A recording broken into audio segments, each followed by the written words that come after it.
Welcome to your Hope Filled Perspective with Dr. Michelle Bengtson. I am delighted that you have decided to spend a few minutes of your week with us.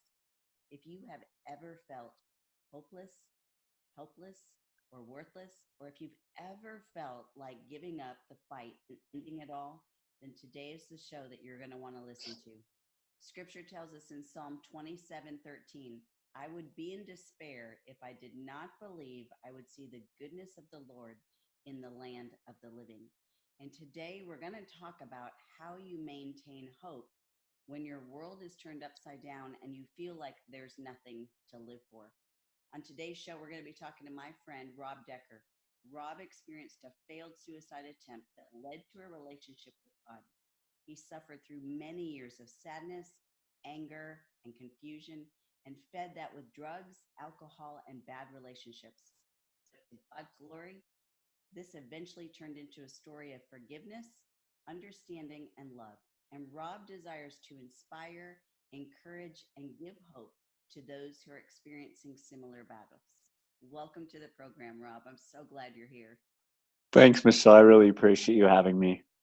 So, Rob, you experienced some pretty desperate times that led to feelings of helplessness and hopelessness. Will you share that part of your story with us? Do you want me to start from the inception of it all, or do you want me to jump into the climatic episode that led to my downfall, literally? Well, give us a sense of when you look back, how you could see that it started. Oh, so well, for me, it actually started before I could recognize that it started. My personal story always starts with my mother, and my mother was the oldest of five kids. She was raped, she was beaten, she was kicked out of her house when she was very young. She got pregnant, and she was encouraged to have an abortion. And because of where my mom was at, she wanted someone to love and someone to love her back. Mm-hmm. And so my story will always start with my mom. 6 months after she had me, she met my father, at least the man that I believed was my father, and got pregnant by him, and his family uh, told him that he had to marry my mother. When I was about 5 years old, I came home from kindergarten and found out that he wasn't my father. I came home with a certification or a diploma from kindergarten that had his last name on it, and his mother, my grandmother, had told my parents that I wasn't one of them and that I shouldn't have that last name. And so that day, I was told my last name was going to change.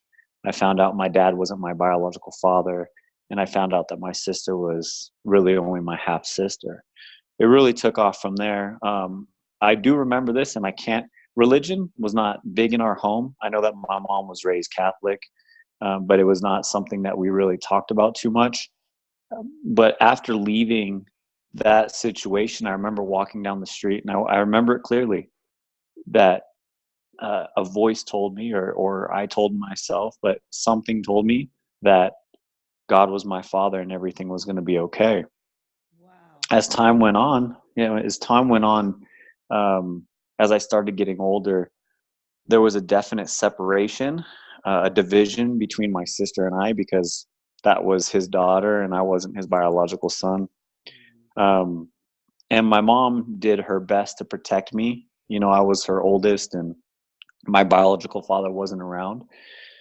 My dad, and when I talk about my parents, like, I recently just lost my father to he overdosed on methamphetamines. My dad died drugs and alcohol, and my mom's been sober for a couple years.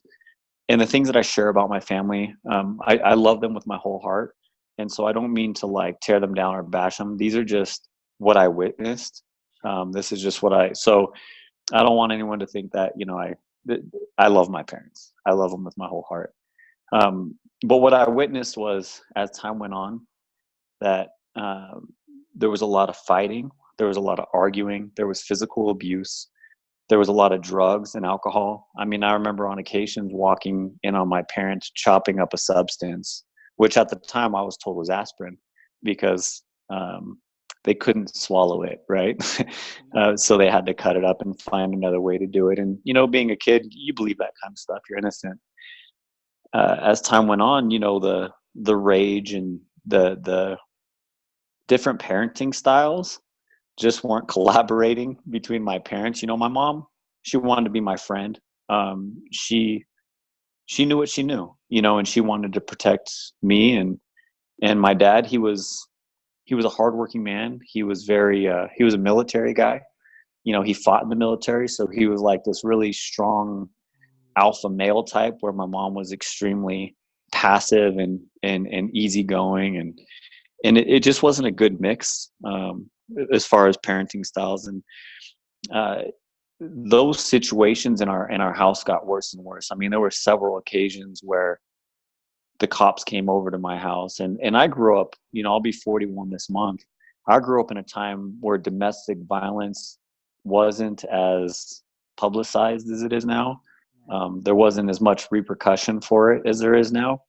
And so my dad would you know, uh, hit my mom, and within 2 hours he was coming home, right? And still under the influence, and that's the culture I grew up in. And eventually my my mom couldn't handle the relationship with my dad, and so she really got strung out on the meth. My sister started doing it. She was 13, maybe. She was 13 when she started doing it. My sister started hanging out with gang members. I had my choice of friends that probably, um, there were some good guys, but I think a lot of us came from broken homes, and a lot of us young guys were really troubled. My mom actually was hanging out with white priders, guys that were, fresh out of prison. My dad had moved out of the house. He was living with his girlfriend while he was married to my mom. And, my mom had her boyfriend, and she was all strung out. And, I remember coming home, and my mom would be painting the house or tearing out the carpet, or taking a phone apart. There was a time where my mom left home, and uh, my dad was no longer there, and the electricity went out. We had no food. We lived in a home, and like a 4-bedroom house, um, without food and electricity for a couple months. Eventually, You live at home. uh, we eventually got evicted when we were 17, when I was 17. So for me, my high school years were just, I was getting drunk, in high school. My buddies and I would get drunk and go to class, and we had a creek in my high school, so we were always smoking a lot of marijuana. And that's something I started roughly freshman year in high school, when I really started to rebel, um, just because the whole household was discombobulated. And eventually, I we got kicked out of that house, and we were forced to go our own way. And I was fortunate enough to meet some people that really cared about me, that wanted to bring me in. They actually tried to adopt me at one point, but my parents just weren't going to let it happen. So I started staying with them. They were awesome, and I love them with all my heart. And they displayed what family was like. It's just that I had my own personal stuff. I wanted to be close to my mom. I wanted to be close to my dad, even if he wasn't my biological father. I wanted to be really close to my sister. I yearned for these relationships, but I just didn't have them.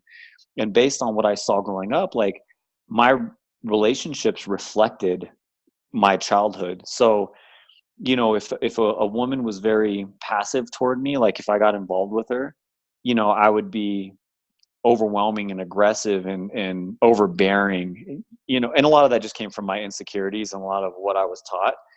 Sure. um, I would meet some really, really, really good young women, and I would completely sabotage those relationships. It's like it didn't make sense for them to treat me so well, and there was a few of them out there.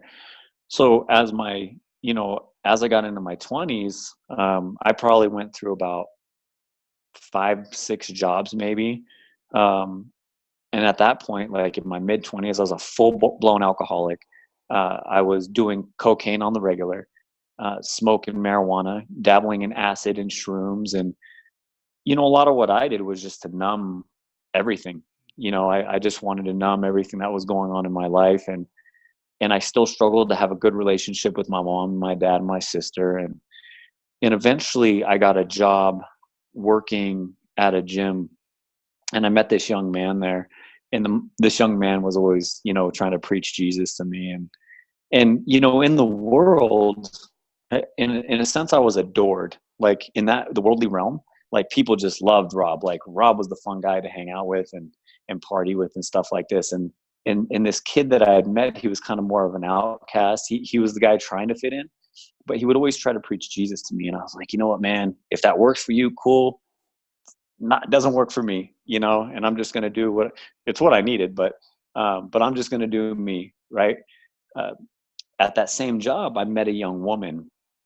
And when I met this woman, I was actually selling drugs. So I was working for Gold's Gym, which has a history of certain things. There's usually like a lot of the people there use steroids, right? I was the guy that was selling those steroids, and I was the guy selling the human growth hormone, and I had a whole side business doing that kind of stuff. And I remember uh, going to the bank to cash a check from the drugs that I was selling. I met a young lady there, and the wildest thing is, even in that moment, like I just knew it was a bad idea. This was just a bad idea, getting involved in this young lady, and we started seeing each other, and and it was very dysfunctional right out the gate. But I think that I was in a point in my life that I needed this dysfunction because it was a form of stimulation for me, and we got into, like, I think 6 months into it, it was just so outrageous that it had to stop. It had to end. It was getting physical. It was definitely like an emotional wreck.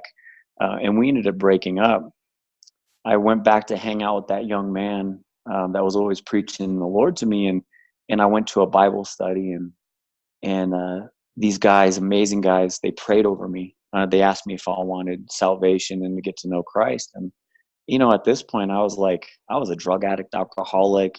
I had lost my job. I was like, you know what? What do I have to lose? And in in in that Bible study, there was something supernatural that happened.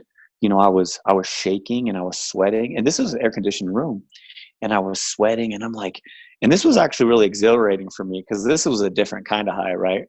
Mm-hmm. And shortly after that, the young lady walked back in my life, and I walked back into the world, and I went to go accommodate that relationship. And at that point, she had started escorting. She got into escorting when we broke up. One of my friends had led her down that path. He had let her know he could make good money doing it, and that's what she started doing.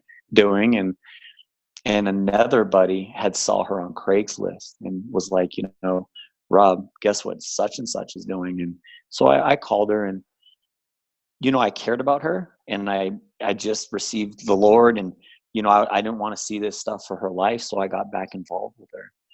And I knew it was a really bad idea, and I knew I shouldn't have done it, but I decided to get back involved with her.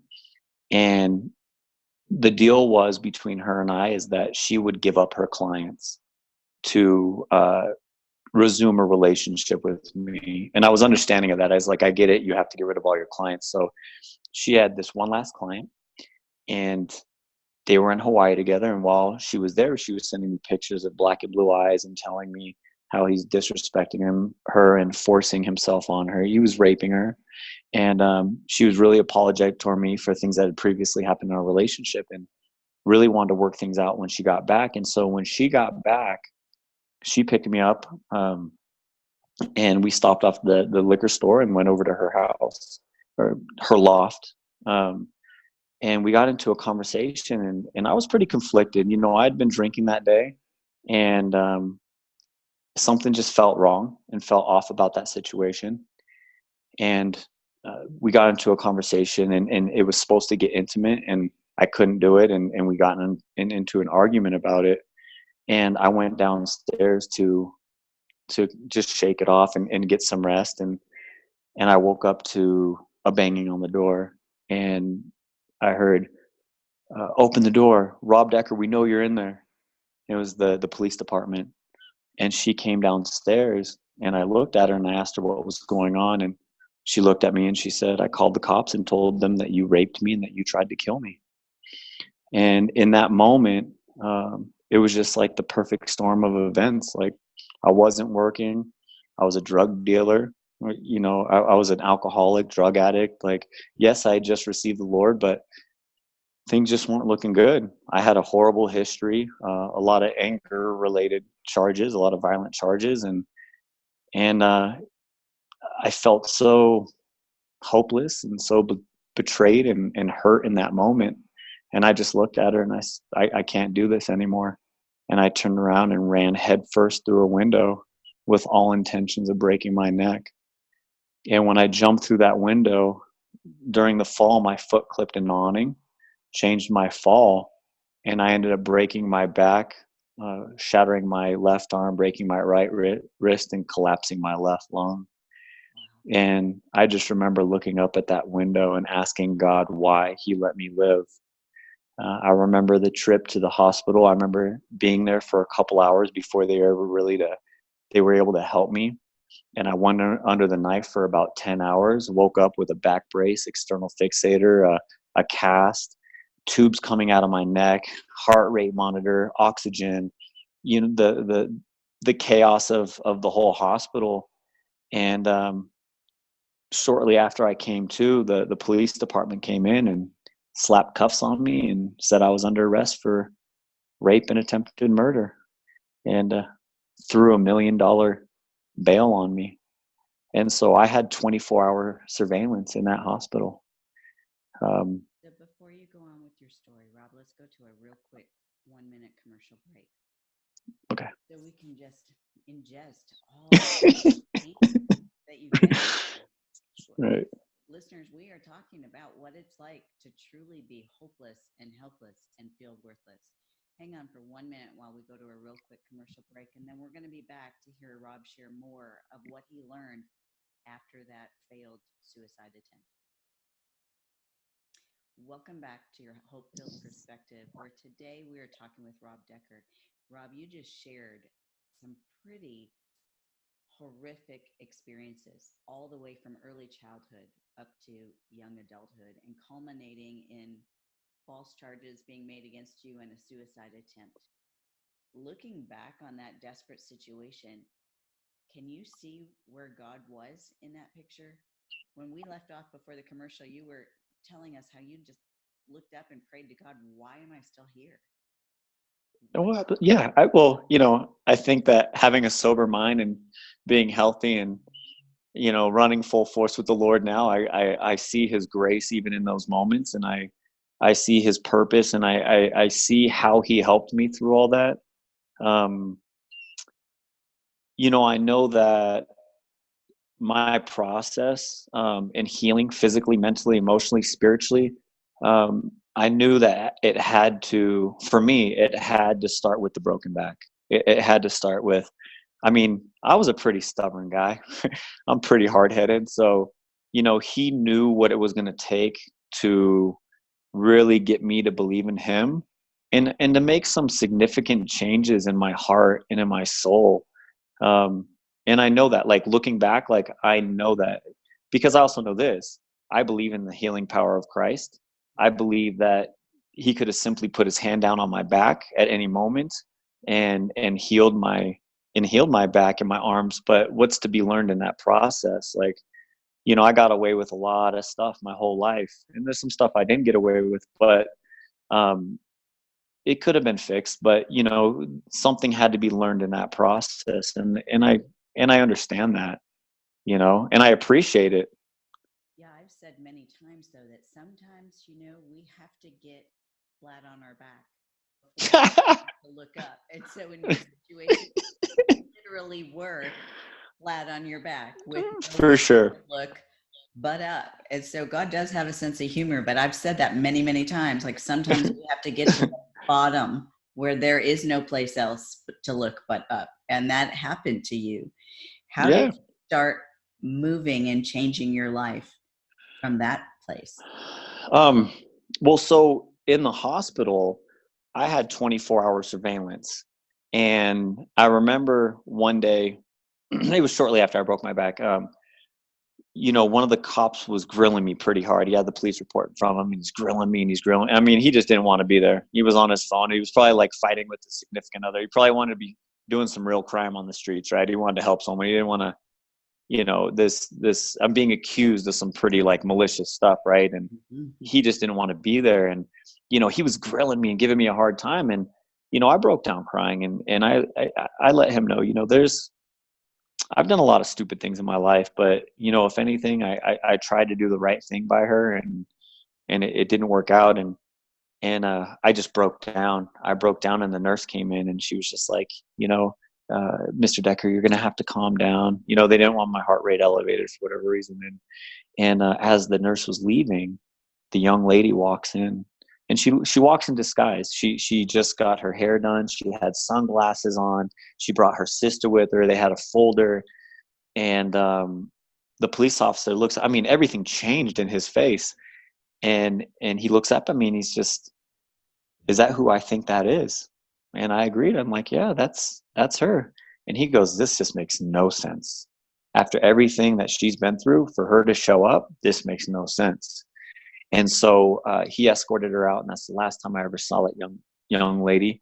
Um, I've forgiven her, and I hope that she's in a much better place now, and I hope that she's received the Lord, and I hope that she has a happy family, and I wish no harm on that young lady. Um, Later that evening, after that incident, I remember this was really powerful. This was like my second like real interaction with God after being saved in that Bible study.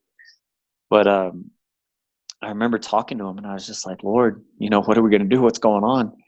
And all of a sudden, I just get this overwhelming sensation, this peace that comes over me from head to toe, and it just seemed like the lights dimmed and the sounds went away, and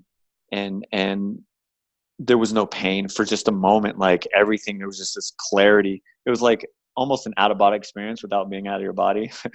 And I hear him say, "The charges will be dropped, your bills will be paid, and you will walk again."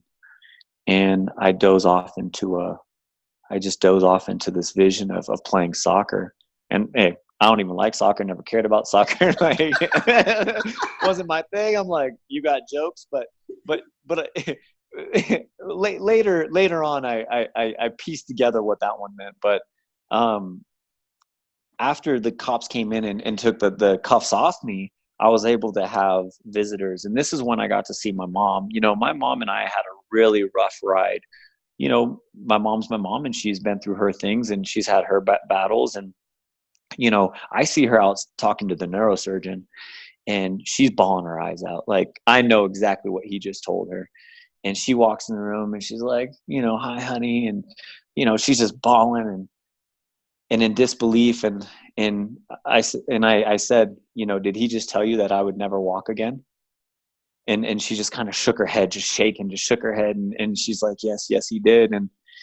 And she gets close to me in the bed, and she looks at me, and I know that she said this with nothing but the most love that she knew. And she says, "I just wish everything ended for you that day." And I completely received that as love. I took that as my mom, with everything that she has been through her whole life, to bring a man into this world and to see her only son broken and just over a relationship and drug addict and alcohol. Like, she didn't want to suffer. She didn't want me to suffer. And I understood that. And that was a big step. Like, I love my mom. I love my mom, and I understood that. I completely understood that. And as that was going on, nurses came into the room, and they wanted to see if I could walk or get up. And I knew for a fact I wasn't going to, because I couldn't even sit up without being in immense pain. But I do know this. I know that I had the Lord with me in the room. I knew my mom was in the room, and I knew I had to try. I had to give my mom some kind of hope. Mm. And so I just sat there, and Isaiah 53 is my favorite book in the whole world. I just love Isaiah 53. And I thought about the Passion of Christ. That just started playing in my head, and thinking about Isaiah 53 and what had happened to him, and the beating that Christ took for me. And I just said, Lord, I'm going to try. I'm going to stand up. I'm going to give it all I have. And I stood up, and it was like hitting the ground all over again. And I just squealed, and the nurses got on top of me, and they injected me with pain medication. And later on, a surgeon came in and said, we're going to perform another surgery. They did that, pulled me out of bed a couple of days after that surgery, and I was able to drag my foot. And the moment I dragged my foot, I knew that I'd be running and jumping and playing and doing all sorts of cool stuff again. I was so excited that my right leg worked really well. My left side didn't work well. So I did kind of this half circle into the wall. The nurse asked me to walk, so I start running, right? So you got this one leg that's running, and this other leg that's kind of flipping around and skidding out, and I hit the wall, and she stops me out of concern, and I'm kind of laughing. I'm like, this is great, and I knew that I was going to walk again. Eventually a bill was brought to me. It was like my second week in the hospital, and it was close to $850,000. Mm.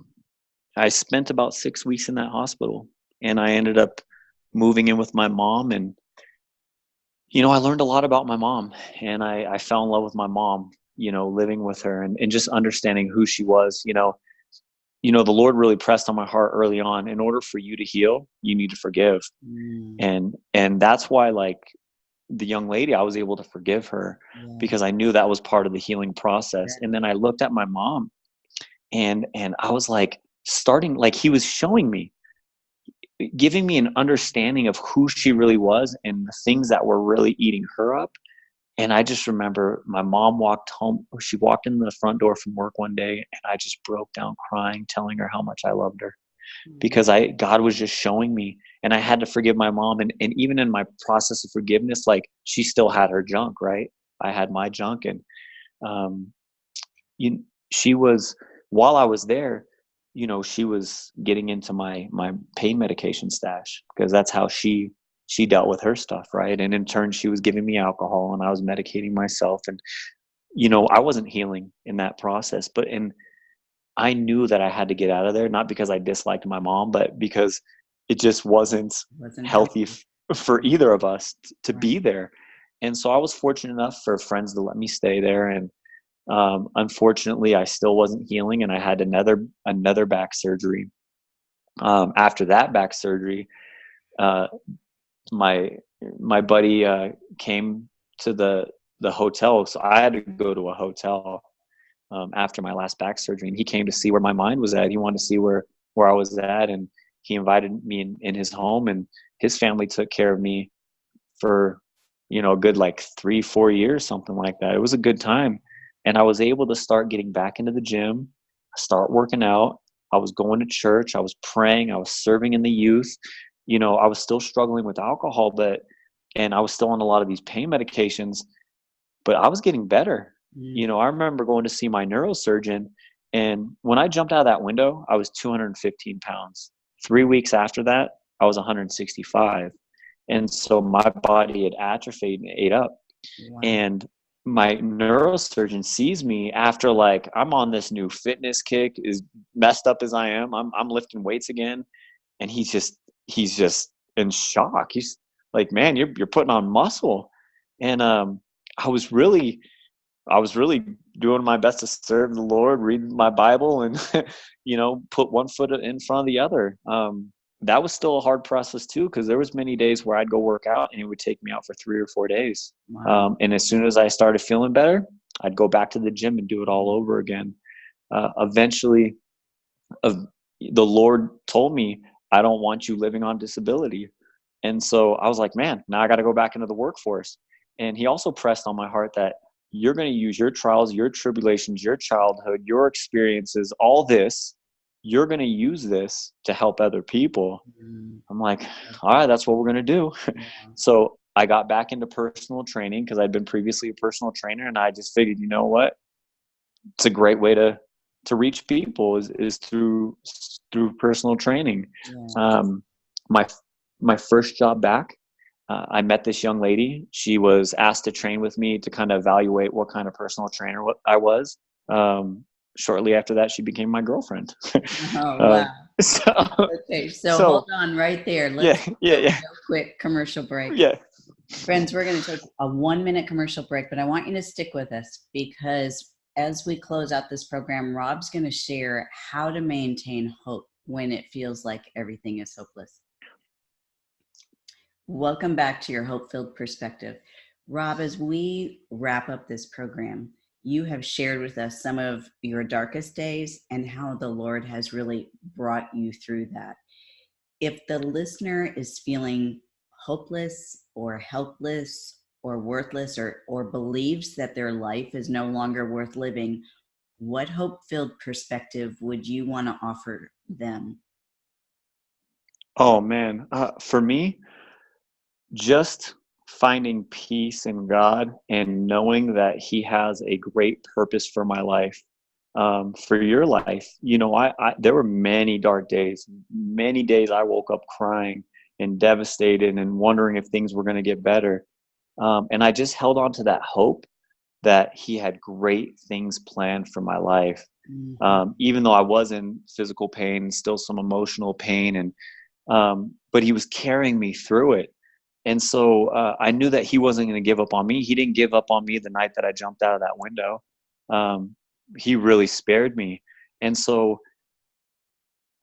my hope is in Him. You know, my hope, I find my hope in Him. I just know that He won't let you down, You're you right. know. You're right. That reminds me of the verse Jeremiah 29:11. It says, "For I know the plans I have for I you, have for declares you. the Lord, plans Right. for a future and a hope, plans to prosper you and not to harm you." And that is what He showed you. Right. And that's what He wants to show each one of us. Any final thoughts that you want to share with our listeners, Rob? You know, for me personally, I just say this, you know, a lot of this is about the decisions you make. And I think one of the best decisions you can make is giving your life to the Lord. That's hands down the greatest decision you can make.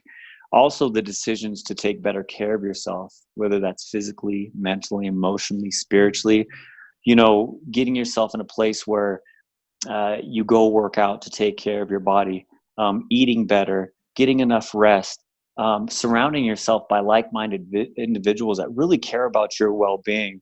And those aren't usually found at the bar, right? Right. That's not where you're going to find those type of individuals.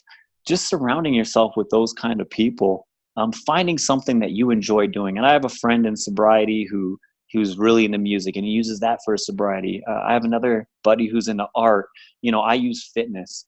You know, some people would use gardening, whatever it is. You know, find those things that made you giddy as a child that you could really enjoy. Let that inner kid come out again. Those are the type of things that really help me. You know, and when I met the girl at the gym who is now my wife with my beautiful son, and we have one on the way. You know, I made a decision. I know God brought her into my life, but I knew that there were certain areas in my life that she was going to improve. And you need to find those people in your life where you can look at them and be like, you know what? I know that you and I are probably going to bump heads a little bit because I don't want to give up certain things in my life, but I know you're what's best for me. Mm-hmm. Have eyes to see those type of things, you Yes. know? Yes. So that would be my advice. I appreciate that. And I appreciate you being willing to share your story because I know that so many are out there who are struggling with the similar types of thoughts and feelings that you express. Listeners, I just want to leave you with Psalm 40, verses 1-3, that says, "I waited patiently for the Lord. He inclined to me and heard my cry. He drew me up from the pit of destruction, out of the miry bog, and set my feet upon a rock, making my steps secure. He put a new song in my mouth and a song of praise to my God." And so I hope that through Rob sharing his story, and today's program that you have found a way to hold on to hope when all feels hopeless. Until next time, this is Dr. Michelle Bengtson with your hope-filled perspective. Make it a hope-filled week.